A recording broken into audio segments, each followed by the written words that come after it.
to the deepest secrets of different bills. At Uncle Demi, you need it, I got it listed, yeah. You wanna make it, I'll show you just how to make it, yeah. I got all the rarest bills, and I ain't done yet. Went from the finish to making bills like a prospect. Flow space and slashes to catching us with a law threat. You keep the medals cause the right one's coming up next. Only scratch the surface. Still they try to drag my name in dirt, they try to bring me down.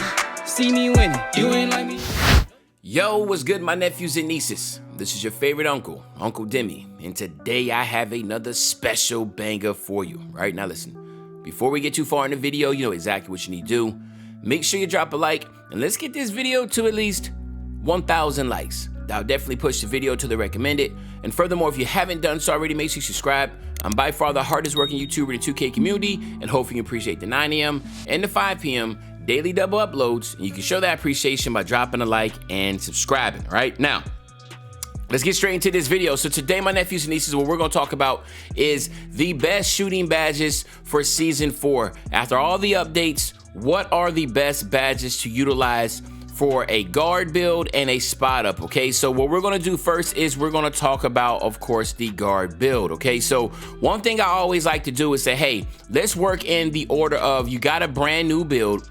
What is the first badge do I need to start upgrading first? Okay, as a guard. Okay, and that first badge, hands down, is going to be Sniper. Okay, Sniper is the most overpowered badge on NBA 2K22, current and next gen. Now remember, this is for current and next gen. For current and next gen, Sniper is the most overpowered. It says jump shots taken with slightly early and slightly late timing will receive a boost, while early or late shots will receive a bigger penalty. Now let's just keep it a stack. Most of us shoot slightly early and slightly late. Well, no one's gonna sit there and just do a very late and a very early, right? So the thing is that if you're a slightly early, slightly late person, this is always going to exaggerate that and pull it towards the green window, and that's how you get more greens. This is probably, like I said, broken badge. Should it be in the game? I don't think so, but it is the most important badge as a guard that you want to be able to get up, okay? Now, the next thing is going to be this, okay? Once you get your Sniper badge as a guard, the next badge that you want to be looking at getting is going to be Stop and Pop or Rhythm Shooter, depending on which one you like to do, okay?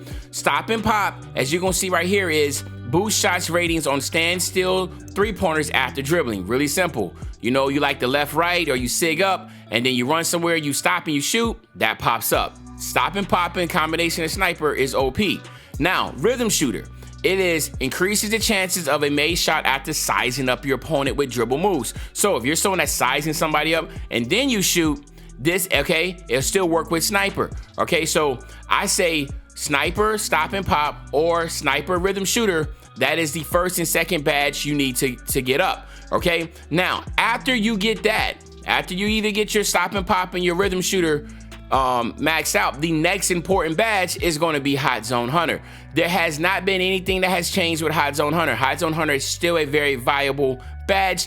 It's just not as overpowered as it been other 2Ks, but it's still a really good badge. Shots that are taken in a player's hot zones are giving a boost. That's just pretty simple. For most guards, it will be at the top of the key. So that's the build that you want to get. So we're all going off the premise that most guard builds are going to have somewhere over 20 to 24 badge upgrades. Now, this doesn't necessarily mean they have to be Hall of Fame. They can be gold. There's nothing wrong with that. But what I'm saying is that if you are a guard, and let's say, for instance, you only have, well, let's just say 20, right? So we're seeing here 4, 8, 12, all right? Let's say if you go in here, right? So then that means you have 2 more badges that you can get. Now, we all know what the next badge should be, right? If you've been playing this long enough, then you know the most overpowered, another overpowered badge is going to be the Blinders, okay? And the reason why Blinders is great is because what Blinders do is that a lot of people can crab, a lot of guards crab, or a lot of guards are able to get the defender to the left or right of them. And this is where the badge really shines at. Jump shots taken with the defender closing out in the peripheral vision. If you don't know what peripheral means to your left or your right of you, right, will suffer a lower penalty. And so basically, it's just extremely OP, right? It's an OP badge, and you never have to worry about missing shots when defenders are jumping at you from the side. And then the next and last badge that you will want to go ahead and upgrade will be Mismatch Expert, right? Mismatch Expert all right, after forcing the switch, a player with this badge will have more success when shooting over the taller defender. That means, i.e., the center. If you get the center on you, you can feel comfortable throwing up shots because Mismatch Expert is going to greatly exaggerate your shot and have that thing go in. What happens is that these badges are stackable, right? So basically, you can literally have all these badges pop up at one time, and that's where they become very overpowered, right? You shoot in your hot zone over a taller defender that happens to be in your peripheral during a stop and pop, slightly late, slightly early. This is all gonna pop up, and so that's what makes it seem like it's so easy to shoot on this game because of how much of these badges are stackable, okay? Now, after you get these main ones taken care of, there are some extra ones. Like sometimes people will have all these Hall of Fame and then they'll have a couple left, like, you know, like 2 or 3 badges left over. The ones that you want to go ahead and try to get into is Lucky 7. Lucky 7 is really, really great at bronze, right? Really, really good badge. And then another one, it will be Deadeye. So if you are able to shoot in front of somebody that is not taller than you or not 3 inches taller than you, then you want to go with the Deadeye. And then another good one is going to be Volume Shooter or Green Machine, okay? So those are some ones that you want to keep in mind when you are working as a guard build, okay? Now, we got the guard builds taken care of. Now let's talk about what I love is my spot ups. All right, my nephews and nieces. So now we are talking about the spot ups, right? Spot up shooters.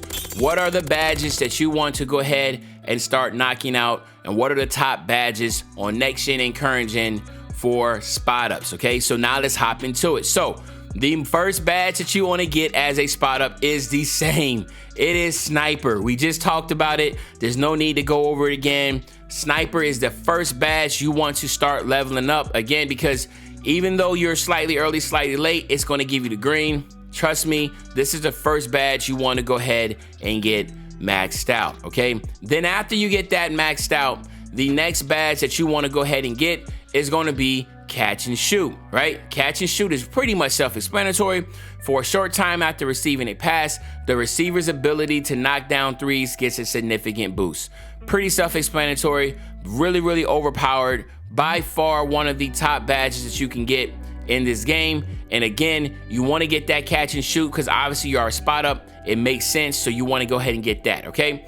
Then, after that, the next badge you want to get is going to be, of course, Hot Zone Hunter, right? So you get your Hot Zone Hunter, right, with your Catch and Shoot and your Sniper. Again, we're talking about stackable badges. We spoke about Hot Zone Hunter already, but this is the order you want to go when you're getting your badges. Now, I know some of y'all might think, hey, Uncle Demi, shouldn't it be by the time I get Sniper, I will have my Hot Zones? Yes, but the problem is that Hot Zones is not as overpowered as it was in previous 2Ks, right? So what you want to do is still get your Catch and Shoot next, because Catch and Shoot and Sniper, those are extremely stackable, but what happens is that combination is a lot more potent than Hot Zone Hunter and Sniper, okay? So that's the reason why we're rocking it like that, okay? And then we're going off the same premise here. Usually spot ups have somewhere between 12 to 20 shooting badges. So let's say, for instance, if you just have 12 shooting badges as a spot up, you literally, with these right here, are going to be great.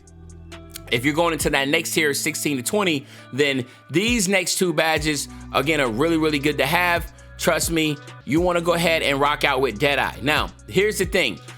A lot of people don't understand that this year, for 22, Deadeye has more of a significant boost than Blinders. So actually, Deadeye is a more powerful badge than Blinders, but what happens is guards usually have people on the peripheral. Spot ups usually have people jumping right in their face, okay? And as you see, Deadeye, jump shots taken with the defender closing out receive less of a penalty from a shot contest. And if you watch my streams, if you watch any of my jump shot videos, you'll see a lot of times when I'm taking shots, they're really contested. And usually they're somewhere between 15 to 20-some%, but I green a lot of them because of Deadeye, okay? So these 4 right here, right? Now, let's say, for instance, you do have maybe 5 or 6 left over. Well, that's usually how it is, because for me, with my spot up, I have like 22. So this is how mine's look, right? And then that next badges that I like to get really, really maxed out is a combination either or. Just like for a guard, it's going to be stop and pop and rhythm shooter. It's really about where you're spotting up. It's either going to be corner specialist or it's going to be limitless spot up, okay? So you know your guard that you run with, you know if he or she likes you at the elbow, or if he or she likes you in the corner. If he or she likes you in the corner, Excuse me. Then obviously we're going with the corner specialist, which says deep range shots taken from the baseline of the court receive a boost, whether it's off the dribble or off catch and shoot. That's pretty self-explanatory. And then limitless spot up, you do have to be behind the hash. You have to be deep, right? But it's still good. Gives a boost to the shot that a player can effectively shoot standing 3-point shots. Okay, so you want to understand that you want to get that limitless spot up. Usually limitless spot up, limitless spot up, what happens is that hot zone hunter will not be the option with that, because hot zones do not go that far out. So you want to get your limitless spot up if you're going to be out there. Now, that's basically it for a spot up. Now, for me, I have a couple badges left over. Remember, I have 3 badges left over. So what did I do with those 3? And these are like, I guess to say like the honorable mention or the next tiers that you want to look at. That's going to be, again, Lucky 7, really, really good badge. Usually more so suited for guards because they're usually shooting the ball within those 7 seconds. But if you're as a spot up, I get that pretty frequently, because if people really get over aggressive with the primary guard and trying to help out a lot, Lucky 7 will be very viable. And then also you can look at blinders. Usually what I do is I just go ahead and throw blinders on bronze. I rarely see that pop up because when I sit corner, and you really don't have people coming from my peripheral, because usually I get the center coming from under the rim jumping straight at me, which of course is going to be right on my face, and that's why dead eye is going to be the spot. Same thing for limitless spot up. When you sit in limitless spot up, you have that defender waiting at the elbow right in front of you, and if he hedges a little bit, he usually jumps out you. It's going to be dead eye. So that's why you want to go dead eye. And then of course the last one, again, it's all about preference, but to me, what I believe to be the last one that you could possibly use would be clutch shooter, okay? And again, shots attempts that occur during the final moments of the 4th quarter or any overtime period receive a large boost. If you're in the park, basically once you get over, I think it's like 13 points, clutch shooter will pop up, okay? So anyway, there you have it, my nephews and nieces. These are the best shooting badges in the order that you should actually try to get them in for a primary guard, dribbling guard, and for a spot up. Hopefully you enjoyed the video. If you did, just make sure you drop a like, you subscribe to the channel, and as usual, your favorite old head, Uncle Demi. I'll be back really, really soon on the banger, man. And you know, when I say I'll be back soon on the banger, you know exactly what day I'm talking about. I'm talking about tomorrow, man. I'm out.